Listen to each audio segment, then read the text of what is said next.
Finally, it's that time of the year, the summer update for 2022, and after a long time, we are actually getting a pretty major update. So in this video, I will break down the update for those that haven't been keeping track with the teasers. For starters, we're getting a brand new island, Marapur, the homeland of the Naga race, with an exotic design of a tropical jungle, and very aesthetic. And for those that have been waiting to complete their Measuring Tibia quest, this new island counts as the 20th city, and with that it's finally possible to unlock the full Discover outfit. Unfortunately, this island does have its flaws. Despite being as massive as it is, it only adds 2 viable spawns, both of which are quite small. The first one is the Temple of the Moon Goddess. This is the only spawn for the new Nagas, with a difficulty slightly harder than the Asuras. It has 2 floors, but it's yet to be seen if it can fit 2 different players at the same time. Also, it's looking like it will be a spawn mainly focused towards experience for those over level 400.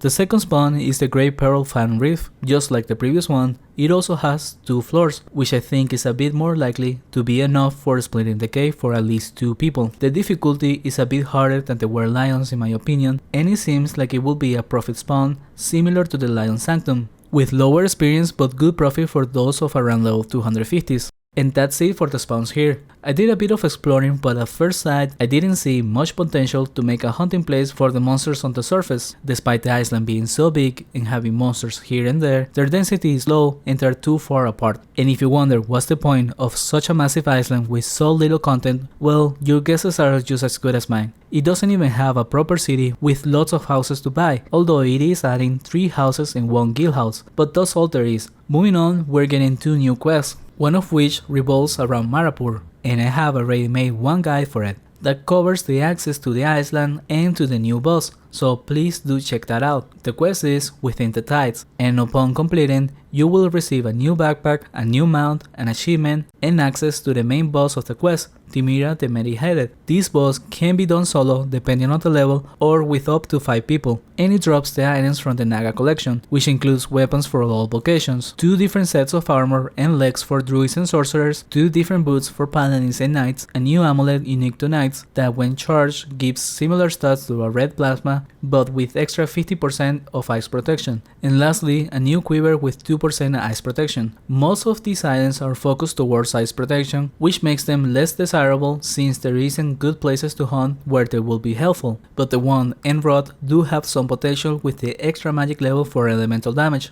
Moving on to the second quest, which is meant to be the highlight of the update, the Primal Ordeal quest. This introduces 3 new spawns that are hopefully going to be the new best spawns for high levels. I already did a video of my first impressions of these spawns during the test server, and the main point of that video was my disappointment with the design of the new places. Each spawn has 5 different creatures on it, for a total of 15 new monsters, but 8 of them are recolors, which I personally don't mind too much. It also comes with 2 new bosses. One is the main boss of the quest, which also drops the new items and also allows you to kill the secondary one that brings a new system called hazards, which is similar to the Tame system that was added to the Soul War spawns. Basically, it's an additional way to increase the difficulty of the spawns for better rewards in terms of money and experience. So depending on the level range, teams can try to adapt their hunts to their levels, and the main objective of this is to loot the newly added Best in Slot items, which includes new books for mages, new helmets for all vocations, a new armor for knights, quiver for paladins, and lastly new rings for all vocations, which have different stats depending if they're charged or not, and charging them costs 5 silver tokens for 3 hours of use. All the new items are pretty good additions, but it remains to be seen how hard they will be to loot and how expensive they end up being. In my opinion, the best out of these new items are the mage's books, the knight armor and helmet. Lastly, this quest also introduces the new firefighter outfit. Moving on, we are getting an upgrade to the search function on the depots, which now allows you to select a variety of NPCs to filter the items they buy. So for example, by selecting Rashid, all the items that can be traded with him will show on the search. There is also an improvement to the trading system with the NPCs, with the limit of items to be traded at a time getting increased from 100 to 10k. This is especially good for buying supplies or selling lots of small items at a time, but make sure to be careful when trying to buy items to avoid overspending. Next up, items with timers or charges will show an indicator on your equipment. This change is mainly for amulets and rings, but it works on things like softwoods as well. However, it does not show imbuement timers on equipment. Moving on, the arc bars for health and mana are getting more customizable. Now you will be able to change their size, distance and opacity to your liking.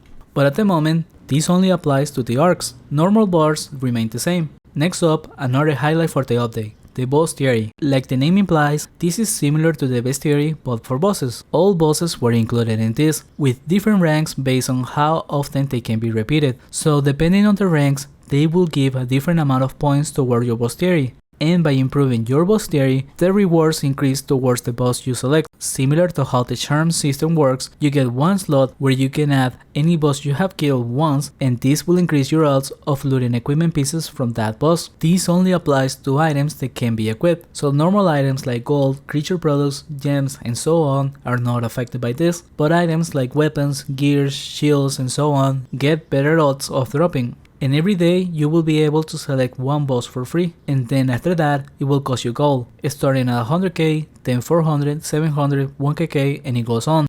So with the one slot available, you will be able to use it twice every day for free. For example, doing Oberon, then switching to Scarlet, and the next day doing a Scarlet and then switching to Oberon. These can be increased to 4 bosses by unlocking the second slot, which requires to have 1500 boss points. This addition is expected to reduce the price of certain items, so the increase from the Bosstiary is not that much of an increase, but it is overall a good addition that incentivizes people to do all sorts of bosses to increase their points. However, for now, the Bosstiary doesn't give you any new information for the bosses, such as the resistance or drops like the Bestiary would. I wish that gets added in the future, but we will have to wait and see. Additionally to the Bosstiary, there is also the introduction of a daily boosted boss. Just like the daily creature boost selects a monster randomly at server save, now it will also pick a boss.